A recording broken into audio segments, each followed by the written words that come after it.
Domo arigato, geek to me radio, da da da da da da. Domo arigato, geek to me radio, da da da da da da.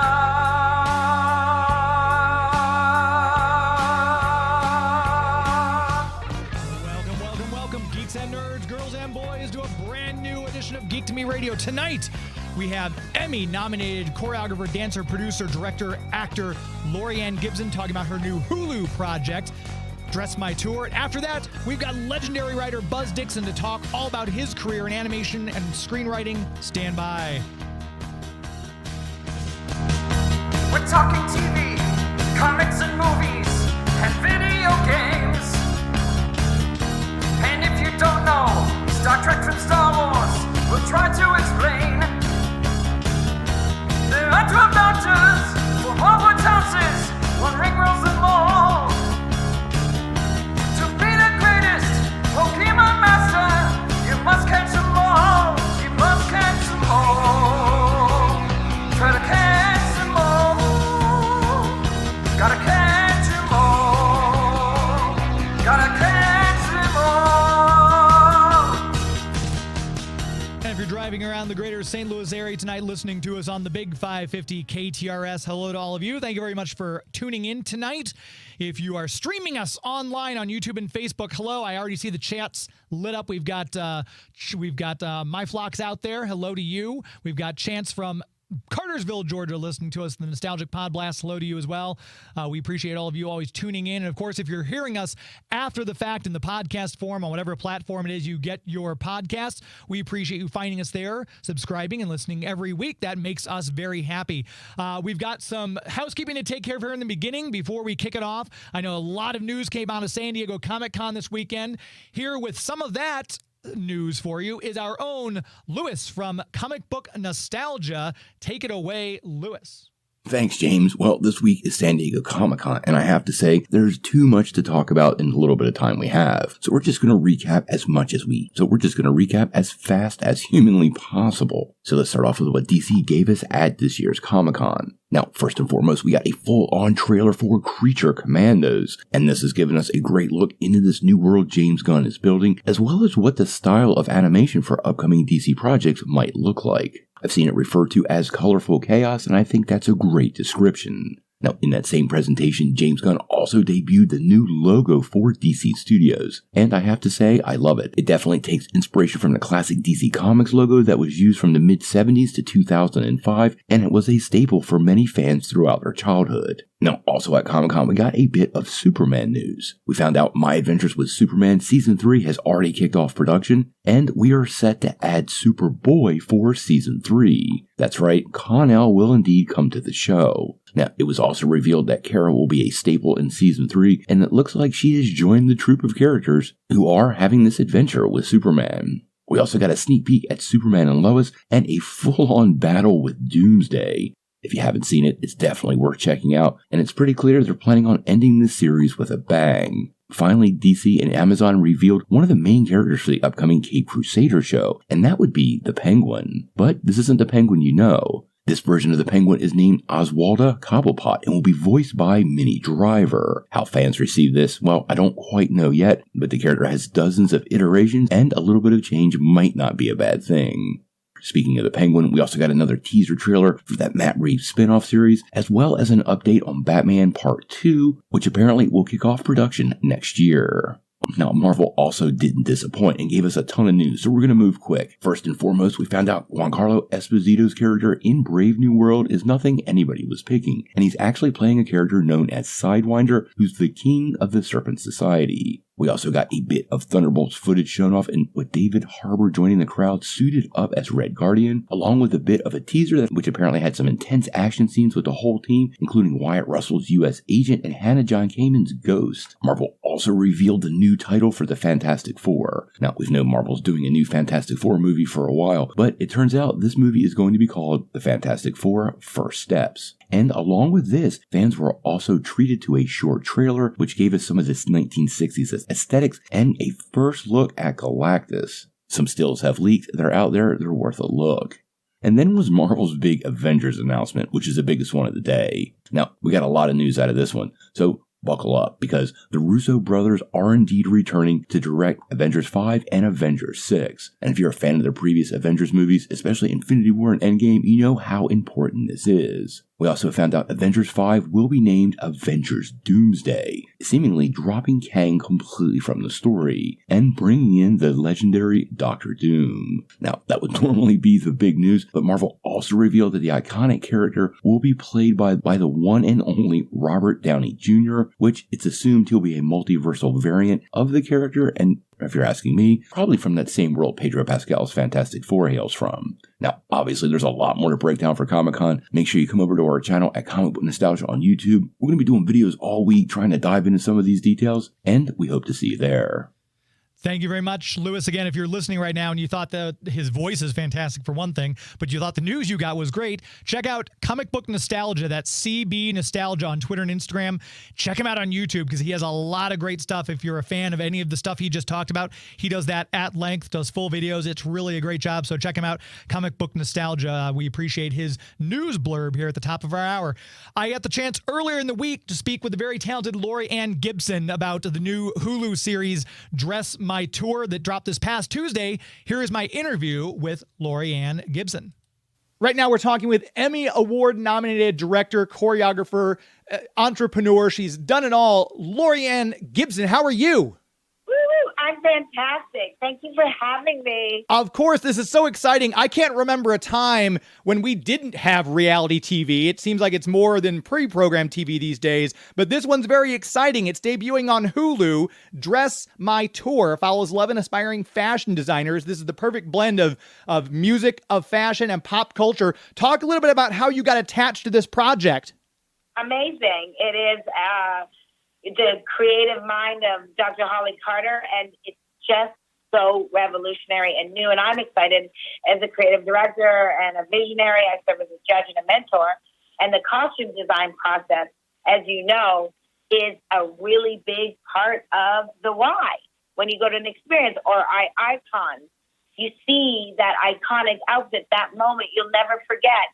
And so this experience is very unique. You get to really see something different for the first time. And obviously the outfit's very important, especially when we see this either in a live performance or a music video. There's always those iconic bits of fashion. And I love the fact that this particular series is putting the focus squarely on that aspect. Correct, because you don't realize how much it impacts what you're seeing and what the artist is bringing. And it's very magical, the razzle-dazzle, the entertainment value. There's so much value in understanding the costume design and why, the story behind it, the process behind it. You know, as a director, you live and die by the armor that the character puts on in order to be. So it's the same thing in music and pop culture. You want that experience to take you away. You want that razzle-dazzle. You want that memory. You want to go to the concert. And the first time that artist hits the stage, you want to be wowed by what they're wearing because it's going to create a feeling. Absolutely. Everything from, I think of, Elton John's iconic glasses that he wears, obviously Michael Jackson's glove. There's all those intricate, Beyonce's had some fabulous outfits over her career, and it's really cool that we're seeing the focus on that. Talking a little bit about you, as a young performer, you're doing the Alvin Alley American Dance Theater. Was anything like this ever on your radar when you're studying dance and choreography and things like that? I think it's always a part of the conversation. From contemporary dance, your costuming absolutely puts you in the world that you're producing. Whether it's through dance or music, there is a world that you're creating. There's a message, there's a tone, there's a feeling that you're trying to communicate. And your costuming is so important to that performance. So very early in my career, I was always inspired by the story I was writing, and so what I was wearing, and what color was I wearing, what's the texture. And then I come from a house where my mother was a fashion designer, so I was pairing patterns and cutting on the bias at a very young age. So it's all part of your DNA, you might say. Yes, is why I was able to first find the young, unsigned, drop female with brown hair and eventually get to Nicola and be able to produce those iconic moments for Gaga. All the stuff you've done. It was really. Yeah, absolutely. You've choreographed for Michael Jackson, Alicia Keys, Lady Gaga, Beyonce, Brandy. As an actor, you've been in so many different projects, films, and television. I grew up in the 90s, so I remember, the Fly Girls on In Living Color. And then you won that MTV VMA for Bad Romance 2009. When you win an award like that, does that kind of reset how you look at the world and part of your career going forward, or is that just, that'll look nice on the shelf, let's get back to work? I think I don't even know if I put it on the shelf. I just, Bad Romance for me was a moment where I had passionately connected with an artist that was dropped from two former labels that looked nothing like the product that we were able to collaborate and produce together. Bad Romance was a special moment because working with Francis Lawrence and, still fighting through an industry that didn't see us or really understand the power of what we built, that moment was confirmation that we believed in each other, and that was enough. This project that we're talking about right now, Dress My Tour, which drops on Hulu this past Tuesday on the 23rd. You can catch it now. I'm wondering, how far along was this in development? Like, obviously, we see shows and movies. We know they were filmed. How long ago did this conversation to do a series like this start? It was a long time ago. Dr. Harley Carter has been trying to communicate and push this vision for a while. So it was not understood. Timing is everything in this business. I think it's ahead of the curve. I think it's innovative. I know it is. I think it's also a perspective that the world needs. Even if you aren't into costume designing, the art of razzle dazzle, the entertainment value, the full picture. Costume design is such a big part of whether it's film and television, and in this particular case, live touring. A live experience that will inspire and change you in a big way for the rest of your life is built into this show and the power of costume designing. The show is hosted by supermodel actress Kate Upton. We've got musical guest judges from Paula Abdul to French Montana. We've got JoJo's going to be one of the judges. I assume this would be something that a lot of musical people wanted to be attached to, because it's just steeped in industry, from the fashion and the music aspect. I'm assuming you had a waiting list of people who wanted to be guest judges on this. Yeah, and that's why we know we're gonna grab that second season, because yes, you get to also understand the real artists, because they have a real perspective on what they see themselves wearing. And that process between them, myself as the director, and the designer is a real process that you begin to understand how and why Michael could have arrived at that Thriller jacket.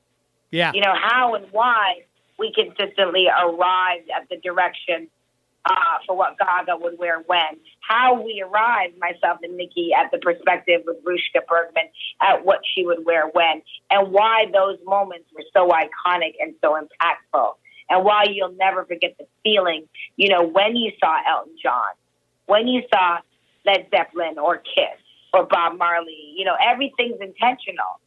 And I think that magic is in this show, and it's going to be incredible to kind of peel it back a little bit and create a new form of inspiration.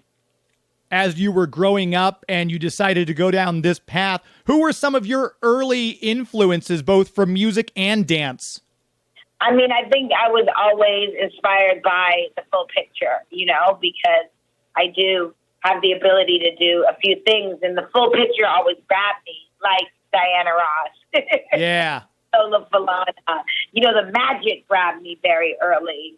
And not one thing in particular, but the overall feeling I got when I would watch her. And that is what, became a big part of my brand, is not only just dance, but the choreography and the storytelling is a big part of my why and how I produce and create the world. And I just designed an incredible set for 21 Savage. He headlined London Wireless Tour. So I do a little bit of it all. And as a director, from the lights, the costuming, choreography, you are responsible to bring that vision, that artist vision to life and oversee it all. So I love creating worlds, the magic of those worlds. Our time's wrapping up here. I just want to ask one more question. You've built quite an empire. You've got a huge social media following. You're very good at what you do. What does Laurieann Gibson do in her downtime when you just want to decompress, do a social media kind of detox and relax? What do you do? Pray. We could use more of that, the way things are going. Yeah, it's true. Pray and walk my dog. No, but I'm so grateful. Thank you for talking to me today. And I'm so very, very, very grateful and excited for Dress My Tour. There's something special about this one. I can tell. Dress My Tour. We're looking forward to seeing it as well. Laurieann Gibson, thank you so much for your time today. Thank you for having me. There she goes. Make sure you check out Dress My Tour, new series on Hulu that just dropped this past Tuesday. That sounds like it's going to be a lot of fun between the fashion, the music, and the pop culture fusion. That should be a really cool show to check out. Laurieann Gibson, I do appreciate her chatting with me earlier this week in one of those pre-recorded interviews we do. We're going to go right to it live right now. Joining us from hot California, we have Buzz Dixon, legendary writer. Thanks you so much for joining us on a Sunday evening. Oh, well, thank you for inviting me. My pleasure. Of course, this has been a long time coming because we're Facebook pals, and then we finally got the chance to meet face-to-face at Transformers Con in LA earlier this year, and luckily we were able to make this happen tonight. So all this stuff, I mean, I've got a printout of different stuff that I wanted to ask you about and questions I've got, but I'm curious as to, because we were chatting right before we brought you on live here, and we were talking about TV shows. Some are really smartly written, some not so much, but you mentioned that you had a favorite one from the early 1960s that stood out. Yeah. The single most influential TV show in my life was the old Dick Van Dyke Show. And my parents, I was a little kid at the time, my parents would put me to bed, and then they would go in the living room and they would watch the Dick Van Dyke Show. And my father, who wasn't much of a TV watcher, he would fall asleep in his chair. And so he'd be snoozing in his chair, and I would sneak out of the bed and come up behind the TV, and I mean behind his chair, and I would be peeking over the top of the chair to watch the show. And I watched 4 or 5 seasons of Dick Van Dyke that way, sneaking in and watching him over my father's head. But it had a big impact on me because if you know what the show is about, it's about the writing staff at this variety show, the Alan Brady Show, and it's about the head writer, Rob Petrie, and his life at home. And he was married to Mary Tyler Moore, who both then and later in the Mary Tyler Moore Show was just a beautiful, charming, and very, very funny actress. And even as a young kid, I decided that's what I wanted to do. I wanted to hang around with a bunch of cool people all day, have a good time, and then go home to a beautiful, wonderful wife, and got my wish. That show is so iconic, and I can't tell you how many people I've talked to, whether they're writers or actors or whatever, mention that show is probably one of the greatest television series of all time, period, full stop. And I think it's a lot to do with the writing was very smart, but the acting was really good. All the people who were in it. I literally just in May, Dick Van Dyke was at Phoenix Fan Fusion, and I said, you know what? I have to meet Dick Van Dyke. So I flew out there Saturday morning very early, met Dick Van Dyke, got him to sign my Blu-ray copy of Fitz Willie, which is one of my favorite Christmas films. And then I flew back home that evening, flew out just to meet Dick Van Dyke. So it's he's one of those actors who has had such an impact and a long-lasting impression on so many people. He is still performing. He is. He pops up every now and then at a coffee house near Santa Monica, if I remember correctly. Somewhere close to the coast, and every now and then he pops up and he does 10 to 12 minutes of old songs and talks to the audience, and he's 98 years old and he's still performing. Amazing. He's one of those people I think he's like a Betty White. He's gonna go and we're like, oh my gosh, But Yeah. what a career, what a life, what a legacy he's left behind. And it's just Oh yeah. the fact that he is so sharp. He's 98 years old, but when I went up to meet him to get the picture, he's sitting in a chair, he's kind of swinging his foot back and forth, and he's humming along to the music that's playing behind him, and just really sharp. And I showed him the Blu-ray copy of Fitzwilly. I remember this, and he kind of started humming the John Williams theme song for it. Just, I hope I'm in that good of a shape when I'm 98. Yeah. Yeah. Did you ever see the comic with him in it? No. The comic is one of the few flop films he was in, and it was a flop because it was advertised as the comic with Dick Van Dyke and not a very tragic story with Dick Van Dyke. Because it's about a early silent movie comedian and how no matter how funny he is on screen, he sabotages his own life all the way through. And it's if you're braced for it, if you've been told this ain't a comedy, folks, it's a tragedy, be ready. Then you look at it and you go, wow, this is a really great movie. If you're going in and the poster was like big and bright and it's got Dick Van Dyke smiling on it, you're going in thinking you're going to have a fun time and you come out depressed. So it's a really good movie. If anybody out there gets a chance to see it, but you're watching a tragedy, not a comedy. I feel like and I could be mistaken, but another one of my favorite movies, I love Gigo with Jackie Gleason. And I remember that. That was not a comic because he was at the height of his comedy powers, and it's a bright movie, but it's not a happy movie per se. There's lots of tragedy elements. For those of you who don't know, who are listening right now, he plays a mute. He can't talk, and he lives in France. It's kind of sad, but he's very poor. He lives off handouts from the local baker, and he ends up, I don't want to spoil the plot and get too deep in the weeds here, but anyway, it's not what I expected when I first popped in that VHS tape, but I fell in love with the movie just based on his performance. And again, if you're just now listening, we're talking with Buzz Dixon. We've got a lot of stuff to talk to you about. I was curious because you worked on so many shows, and I told people ahead of time, if you're wanting to listen tonight, get yourself a big bowl of Lucky Charms or Cookie Crisp and put on your pajamas with the foots in them, and hang on and listen, because it's gonna be like Saturday morning. So many things you worked on for what for me is the formative decade of my upbringing. So in a way, I have to say you probably raised me in a bit of a fashion with all the cartoons that You're not going to sue me, are you? What's that?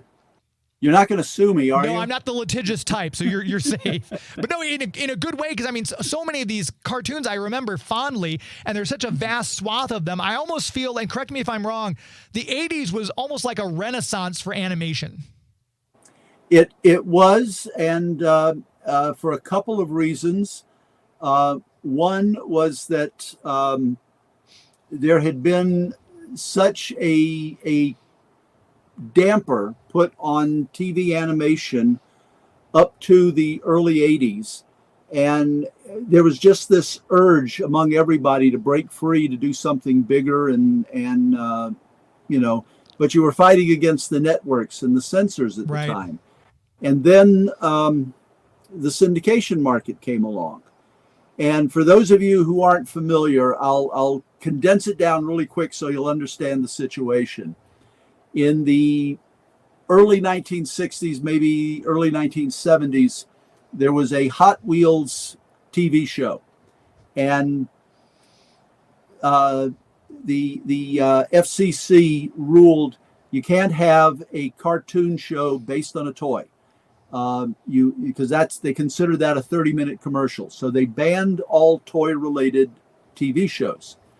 Jump ahead about a decade, and the Smurfs had come along. And the Smurfs were introduced in America as like keychains and little figurines and stuff like that. Nobody knew what a Smurf was. They just knew that they were cute, and there was a whole bunch of them. And Hanna-Barbera found out even though the Smurfs were introduced to America as toys, they were based on a Belgian comic book. So they got a Smurf show on the air. And when the FCC said you can't do that, they said, oh, no, look, Belgian comic book, original material. And so the FCC said, all right, we'll let it go with that. Well, there was somebody who wanted to do a series of specials based on the strawberry shortcake character that was being used in greeting cards and things like that. And they asked the FCC, are greeting cards considered literary material? And the FCC goes, well, they're printed and they got words on them. So yeah, we consider that printed material. Then Mattel commissioned a 3-issue He-Man comic book from DC. Hasbro came through looking for people to help get Transformers off the ground, and they got Marvel Comics to do a Marvel comic book based on it. But what they did that was clever was that each issue of the comic book had a 1-minute commercial that they put on television as kind of a sampler of what a TV show would look like. So they got millions of viewers primed to see a Transformers show. And then when they did the G.I. Joe comic, they did the same thing. So when they launched G.I. Joe and Transformers, they already had built-in audiences. And at that point, the syndication market just took off like a rocket. And fortunately for me, I was in the right place at the right time. Yeah, and again, I always talk about, the 80s, I was their target audience. You got the trifecta of the comic book, the cartoon series, and the toys. They did it with Mask, with Voltron, with G.I. Joe, with Visionaries. A lot of these I'm saying that you worked on. It was an amazing time to be a kid because you had just this bombardment of all this pop culture, which is why I find myself currently here on the Big 550 KTRS doing a show in the vein that I'm doing it. But some of the ones you worked on, I was curious, you had different titles on some of them. Like one of my favorite cartoon series of all times, which I'll put that theme song in the top tier 5 top theme songs of all time for cartoons, Mighty Orbots, for example. You're listed as writer, whereas Dungeons and Dragons, it's written by. Saturday Supercade, it's story. What is the difference? Is it a difference in title? Is it different in job? Or is it just a difference in how they decide what to pay you? It's the difference in studio because at the time we were working, still for that matter, people writing scripts for animation were writing for the Motion Picture Screen Cartoonists Guild. Union, rather, not a guild. And you had to join the MPSC. And their official title was story. You were a story person because in the old days, the stories were literally done by drawing cartoons on index cards and tacking them up and rearranging them and whatnot. This is the way the old Warner Brother cartoons were done. It's the way every Disney movie was done. They would sit down and put these things together. If you want to hear something interesting, if you can find a DVD or Blu-ray of Bambi, listen to the audio commentary. They had a secretary sitting in on the story session for Bambi, and the secretary was a court transcriptionist. She took down everything that everybody said, and they later got sound-alike actors to do Walt Disney's voice and other people's voice, and so you hear them actually hashing out the story. Oh, wow. It's about 90 minutes, and it's incredible to hear the story being formed in front of your ears, so to speak. But in any case, the official title was story. Filmation Studios, where I first started working, they were cheap. Let's just be honest. They were cheap. And it was either put a title of the episode on or put the writer's name on. So they never identified the show by title card, but your name would be on it. It would say written by Buzz Dixon. So my first written by credits were there, but that was different. That was Filmation's way of doing it. And, the motion picture screen cartoonists, as long as we got credit and as long as we were paid, they didn't care exactly how it was done. Different studios had different ways of doing it. Ruby Spears had what we call a gang credit. Everybody who worked on the show throughout the year got their name all listed at the very end. And you might have a person who came in for just like one story meeting and then wasn't invited back, but nonetheless, they got paid for the story meeting. They get their name on the show. There would be other people like Steve Gerber on Thundar who wrote a huge amount of that show and edited the whole thing. And he would get equal story credit to somebody who had just done, like the first draft of an episode. So it varied from studio to studio. And it's funny you talk about that because I know there's stories about Filmation, a lot of the, especially the He-Man episodes, every time he gets thrown, you see the same cut scene of him, because evidently that's something that Filmation did, was they take a scene of an action shot of He-Man running, and it's basically the same exact action shot no matter what episode it's in, just to save that extra money on having to animate it. You don't know the half of it.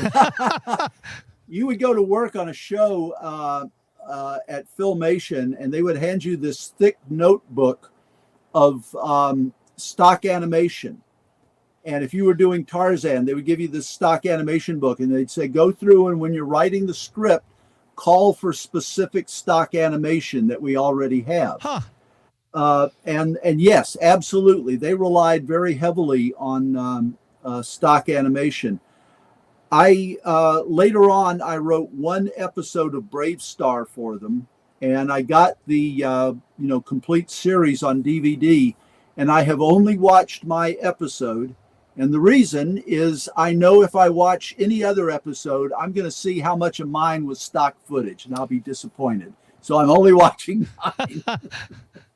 And that's one of the many shows. I mean, like we mentioned earlier on in the show, we've got Mighty Orbots, Dungeons and Dragons, Saturday Supercade, Bionic 6, which is another one of my favorite cards. We had Larry Houston on to talk about Mighty Orbots. G.I. Joe, obviously, and Transformers were huge, just juggernauts in the 80s. Chippendales Rescue Rangers. You worked on Superman, the Garbage Pail Kids TV series. Gem, which was another Marvel Sunbow project. And obviously, Visionaries. All these toy lines and comic books and animation things that were coming out. I've just looked at the clock. We haven't taken a break yet, which we need to do. So you're okay to stick with me, right? I'm okay. Okay. So if you're listening, we're going to be talking more with Buzz Dixon. We are going to take a very quick commercial break. We're going to come right back. If you have a question or anything you'd like to ask Buzz, you can feel free to call us on the KTRS lines at 314-931-5877, or you can text us at 84126, and you can also throw a comment in the chats if you're listening, like our friends Chance from the Nostalgic Podblast and Dan Reba. Dan Reba says, hi, Buzz. We're going to take a brief commercial break. You're listening to Geek to Me Radio on the Big 550 KTRS. Please stand by. Spin around, even carry it around. Let's go inside. You can spin some more like before, most anywhere you put it down. Sit and Spin, the indoor-outdoor take-along spinning toy. Wow! You can spin like one, spin like two. How you spin is up to you. Sit and Spin, you put it together. From Kenner's Discovery Time. I love nuzzling up to you, Wind Whistler. You're so soft. So soft, my little pony. My little pony is so soft to touch. I love the way you feel, my so soft pony. Paradise, so soft, Shady, Wind Whistler, Ribbon, so Lofty, each sold separately. They're so soft. So soft, my little pony. Shady and other so soft ponies sold separately from Hasbro. Supernatural! Now you can join the battle between brave Lionheart and evil Skull.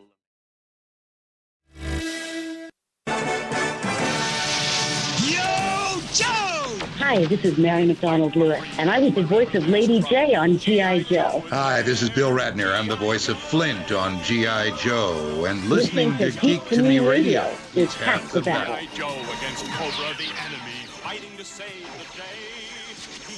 If you'd have told 10-year-old me that I'd have Bill Ratner and Mary McDonald Lewis bringing me back from commercial break in my radio show, I never would have believed you. Love hearing that every single time. We'll make sure we tell you about something else you might love. The City of St. Charles, the Greater St. Charles Convention and Visitors Bureau, You might know them as the website that I've always discussed with you, discoverstcharles.com. Always something going on out in the city of St. Charles. If you're a fan of history, if you're a foodie, if you like unique shopping, if you're wanting to get out and have some live music this summer, if you want to be out bike riding the Katy Trail, City of St. Charles ticks all of those boxes. Whether you're from on the West Coast like our friend Buzz Dixon, or you're from here locally and haven't been over the bridge in a while, check out the City of St. Charles. You can come from near or far, wherever you are. You can check out the camping and RV spots there are. If you're wanting to stay at one of the casinos and have a really luxury hotel stay while you spend a little money gambling, or if you just want to come and check out the quaint restaurants and shops all along North and South Main Street. These are all small businesses, and I always tell you, you hear from me ad nauseum, in this economy, it is so important to support small businesses. These are mom and pop locations. You're not putting a corporate CEO through another divorce. You're actually helping a mom and dad give their kid dance lessons, or you might help a new business start up and be able to do something new with their lives. So make sure you get out there. The food, my goodness, the food is outstanding. I try to stay away sometimes to lose my gooey butter cheesecake weight and things like that if you go to some of the shops out there, or my Kilwin's ice cream weight. But there's not a bad meal to be had, whether you're having barbecue at Salt and Smoke or you want a bit more high-end fare at Llewellyn's, whatever you might want to see, check them out.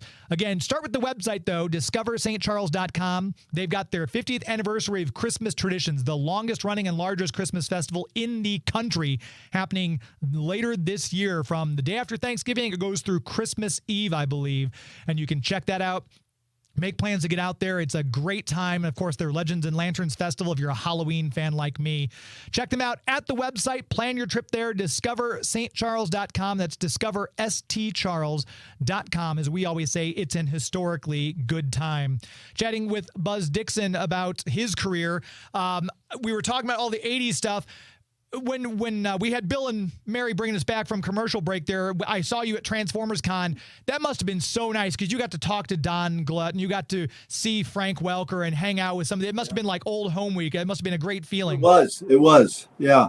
That's one of the things I like about Transformer Con is they really make an effort to get the fans a chance to interact with the people who worked on the show. I have been to some shows where it's just get in line, get your autograph, put your money down, and get out of the way. And this Transformer Con really wants the fans to have a good time and feel they got their money's worth. So I am always happy when they invite me to come and speak there. Do you do many conventions like across there? Are you going to them all over? Is it mainly California? You try to stay local? I'm trying to stay local right now. There's a couple of family reasons we have to help look after our grandson occasionally. Also, I hope I'm not sounding jaded when I say this, but after you've been to so many, you become select about them. And I'm going to be going to San Diego Comic Fest this October. This is a smaller. It's called a party convention because they have programming. They have a dealer's room, but it's basically a chance for people just to sit down and talk to one another. And it's just a chance to get connected. It's very low key, and it's just great. Last time I was invited, I went out and had dinner with Larry Niven, the science fiction writer, Craig Miller, who is a writer and producer himself, and was instrumental in publicizing Star Wars when it came out. Yeah. And his wife, Jenny Dazio. And there are just so many people there who, it's like I said, it's low key, and you're just happy to meet them. And it's always a fun convention. And there's a few others. I'll be at Alpha Omega Con. I think that's in August, and might be September. I'll check my calendar. I get invited to some conventions. I mean, I've got a standing invitation to WonderCon and to San Diego Comic Con. And I know for people who are dying to go to these big conventions, I'm not denigrating the experience, but it's a great experience the first dozen times. After that, it's just kind of, Yeah, and it's a little too much for me now. I'll go if there's something specific that I'm associated with that I'm trying to help promote, but just to go for the sake of going, no. Yeah, I think if Super 7 makes a new line of Visionary toys, that might be something that would bring you out to San Diego Comic-Con, maybe. They've got a lot of I cool would stuff. come out. I would help promote if somebody is launching a new toy line based on a show I did, and if you bother sending me some, yeah, I would be happy to come out and help promote it. Yeah, I would hope they're sending you stuff. My gosh, because I know Larry Hama is constantly saying he gets G.I. Joe stuff sent to him from, Hasbro and things like that. I would think that they would send you something. My goodness. Never. Bunch of cheapskates. I'm lucky if they remember to send me a DVD of the show when it's done. My goodness, that's horrible. And you've worked on so many. I wanted to ask you specifically about one that's a favorite of a couple of my listeners. They mentioned Plastic Man. You had Michael Bell, you had Melindy Britt on that, and a lot of great voice talent. Peter Cullen worked on it, and I kept thinking of all these people who are just iconic. But I'm wondering, in that moment, in that capsule, did you guys think, oh, this is going to be a show that people are still going to talk about and remember 3 decades later? Well, first of all, I didn't actually work on any of the Plastic Man segments. I was working on Mighty Man and Yuck. Oh, and, okay. I got to explain something, okay? Ruby Spears was the creative team of Joe Ruby and Ken Spears. Joe and Ken, when they were story editors at Hanna-Barbera, created Scooby-Doo, okay? And they left Hanna-Barbera. They were set up on their own animation studio. And the way they worked was, when they were story editors, was that Joe would just spew one crazy idea after another off the top of his head, and Ken would jot it down, and then he would put it into some kind of order, and they would submit it to Joe Barbera. And when they started their own studio, Ken, who was a very creative person all on his own, Ken got stuck with having to be responsible for the business end of things, the actual meeting schedules and stuff like that. Joe was handed the ability to be as creative as he wanted without Ken shaping the material further. Okay. And we got some weird shows, I got to tell you. I love Joe. Joe was a really nice, sweet guy. It was a great experience working for Joe and Ken. But Mighty Man and Yuck is emblematic of the kind of thing he would do. The premise, Mighty Man is this superhero who can shrink down. Yuck is the world's ugliest dog, and he's got a little tiny doghouse crammed on his head. And at least once an episode, he would take the doghouse off, and you wouldn't see his face, but people who did see it would react. They would scream, their trousers would roll up, buildings would crumble and collapse, things like that. And so he was just this incredibly ugly dog, and we never saw his face. And I was writing those segments for the show. We also had another show. I'm trying to remember what the umbrella title was, but it Dingbat and the Creeps. And it was essentially the Three Stooges as monsters, and Curly was a fat skeleton. Dwell on that a moment. A fat skeleton. And then before me, the show was wrapping up as I joined Ruby Spears. Before that, they had their kind of mashup of Fat Albert and the Jetsons, Rickety Rocket. I do vaguely remember this. Yeah. Yeah. So, I mean, we would come up, Joe would come up with some of the craziest ideas. And, we would sometimes react in horror and then try to figure out a way of making them work. So when you're writing on all these various shows, and I've mentioned so many, I mean, obviously ones like Alvin and the Chipmunks and things like that, the one I would love to talk to you more, and I don't think we got the time tonight. I'd love to talk to you about Mork and Mindy and Laverne and Shirley and Fonzie Hour. But I'm curious, when you were writing on some of these shows, 80s, 90s, 70s, whatever it was there ever a time when you felt like, I could write this show for the rest of my life? It's just, it clicked with you, like the source material just resonated with you on a deep level? Which shows were those? Thundar, definitely. We got 2 seasons worth of Thundar, and ironically, Laverne and Shirley forced Thundar off the air because Gary Marshall, Gary Marshall told ABC he wanted cartoons based on his character so he can make more money, and ABC canceled Thundar so they could put Laverne and Shirley on as cartoons. I did not know that. Wow. Yeah. We tried to come up with a continuation of Thundar, take the characters in a new direction. And I suggested that we do a series that would be called Thundar the King. And the premise would be they go back to Ariel's kingdom where, her father is this evil wizard. They defeat her father once and for all. She is going to stay as the queen to rule things.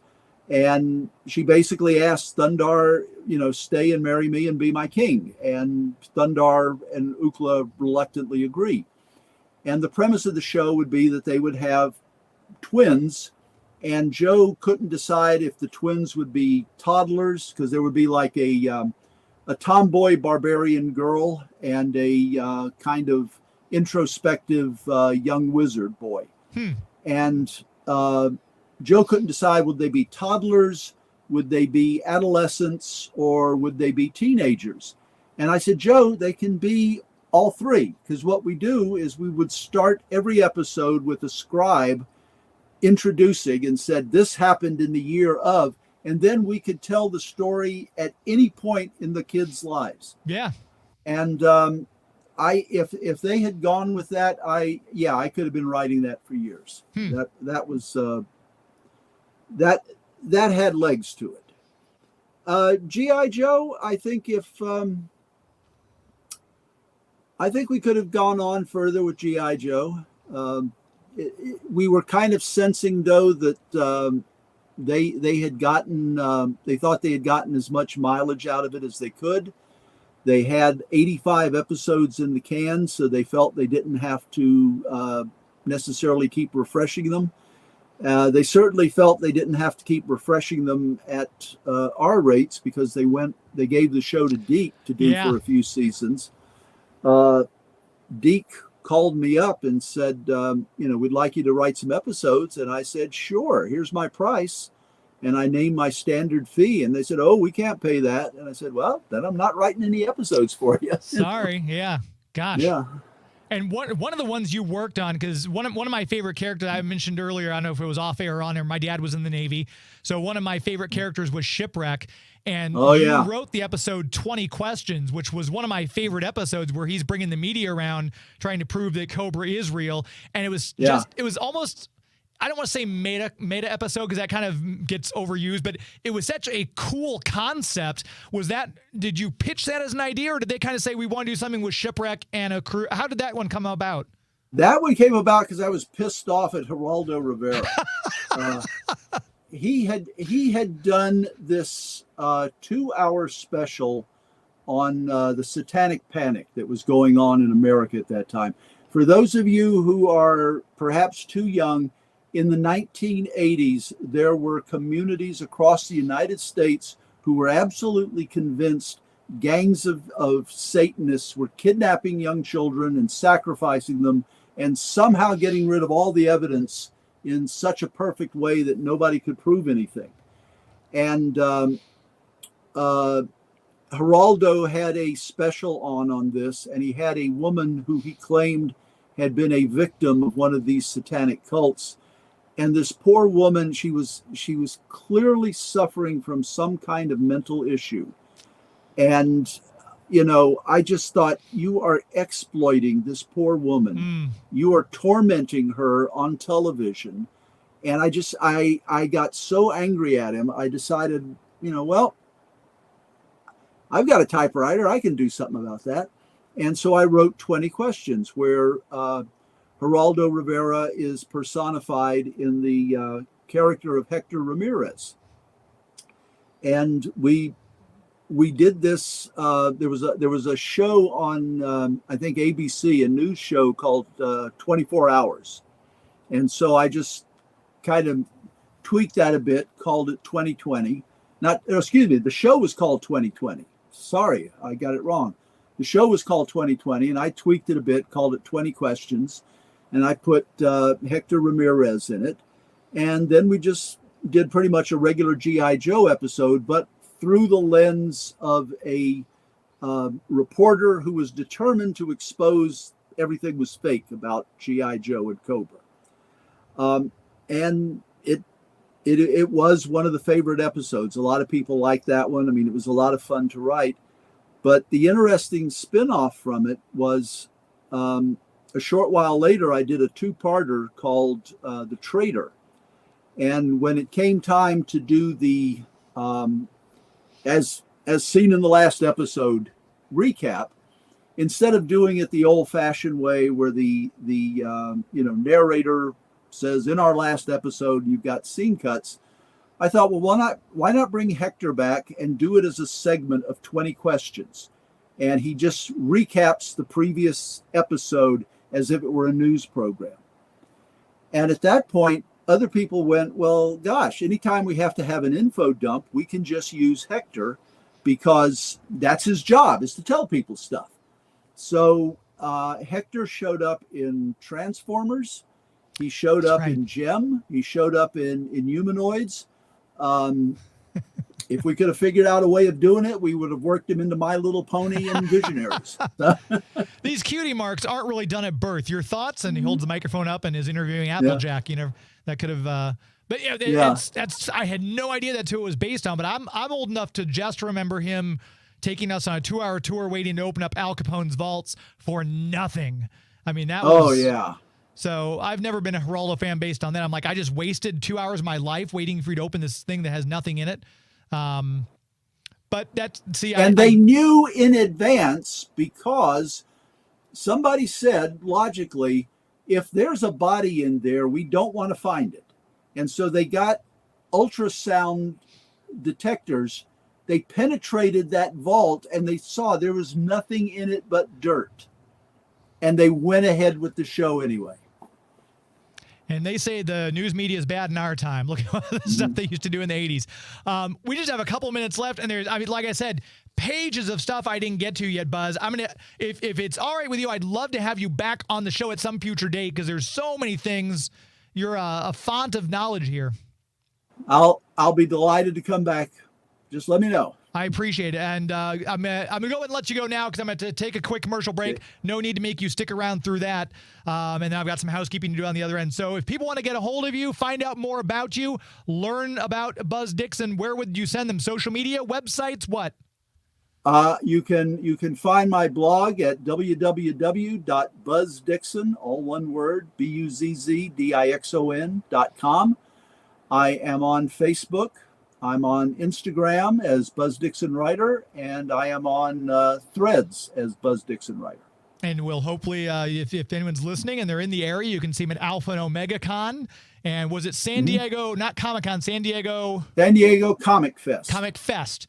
So you can catch them at those two events as well. It's been an absolute delight for me. And like I said, we'll definitely have you back on again if you're game for it. I'm always up for it. Thank you. Have a good rest of your night. Thank you so much for your time. You too. Be Good well. night. There he goes. Man, some of those stories, see, that's the kind of thing I love. So hopefully you listeners, you enjoyed as much as I just did getting all that information. I was warned ahead of time that Buzz is a font of knowledge, and he held up the reputation well, so that was fun. We're going to take another very brief commercial break here. We are going to come right back, and we'll wrap up. I've got some news. I know some people were asking about whether we're not Deadpool and Wolverine review, some stuff that San Diego Comic-Con news. Chance mentioned something he was curious. I'm going to kind of talk about all that, but we're going to talk about it next week, and I'll tell you why right after this. You're listening to Geek to Me Radio on the Big 550 KTRS. Please stand by. And an amplifier too, but you don't need drums to make these sounds. It's true. Hit six. Hit six. Play them in the air. You can play them anywhere. That drives you crazy how you about my tune. Hit six. One the only hit six. Meet the Pretenders. We're a bunch of cats who'll do anything to get out of this pet shop, even dress up like other animals. Shh. So if you see us in your neighborhood and you find out we're not what you think we are, you're the best bunny ever. Purr? You're not a bunny. You're a cat. Don't tell, okay? Don't worry. It'll be our secret. The Pretenders from Fisher-Price. Squeeze them and they really purr. Wampa! Hop Wampa Cave! Luke's inside! It connects to Hop's Iron Cannon. Introducing Hoth World, 3 play sets in 1, new from Star Wars Micro Collection line. 19 die-cast figures and action poses included. Closed doors. Race tower. Activate Iron Cannon. Man, you're listening to Geek to Me Radio.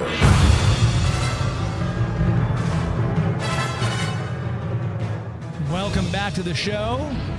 Geek to Me Radio, heard here every Sunday night on the Big 550 KTRS, 10 o'clock Eastern, 7 p.m. Pacific for all of those of you catching us online, 9 p.m. Central for those of you listening on the radio here in St. Louis.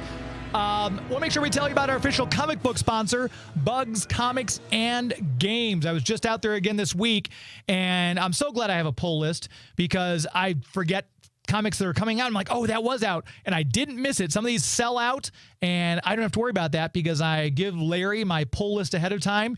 He takes the comics off the shelf so that they're pulled back, and so I don't get in there sometimes till Thursday or Friday.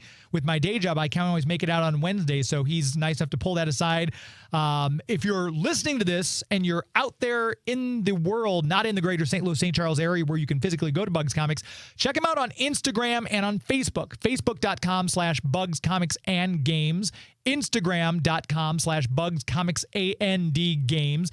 He puts stuff up on Instagram, so if you're not local and you check out his Instagram, be like, oh my gosh, I want that copy of Invincible, or oh my gosh, I want this issue of... Tell him, say, hey, claim. He's going to send you a PayPal invoice. You pay it. He ships it securely to your door. Boom.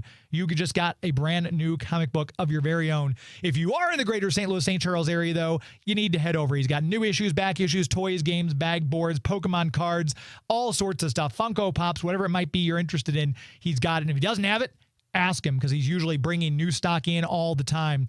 So if you want to make a new comic book store, if you don't have a local one anymore, check out Buzz Comics and Games right there on Bryan Road in O'Fallon. Very proud to have them as the official comic book sponsor here on Geek to Me Radio. Before we check out, I know obviously Deadpool and Wolverine, huge this weekend.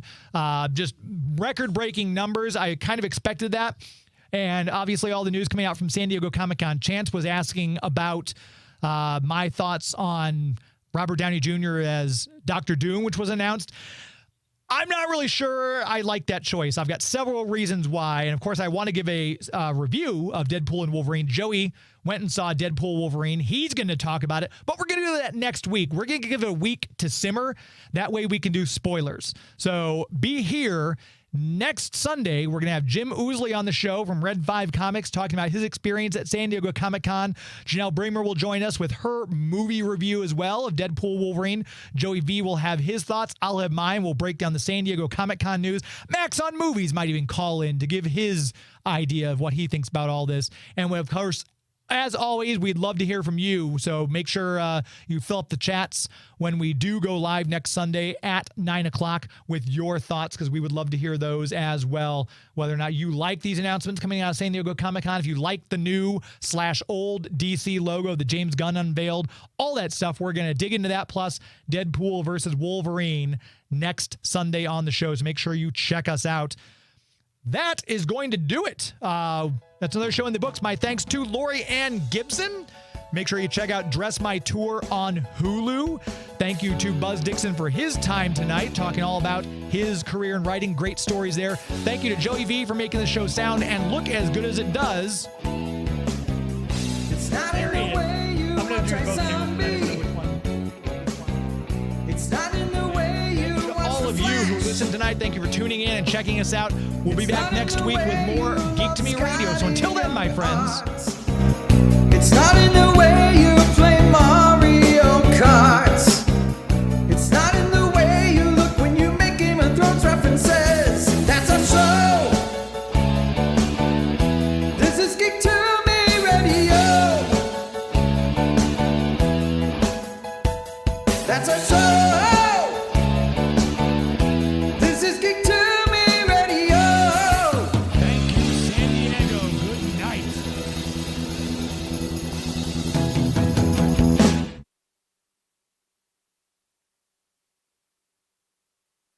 I'm Chuck Severson.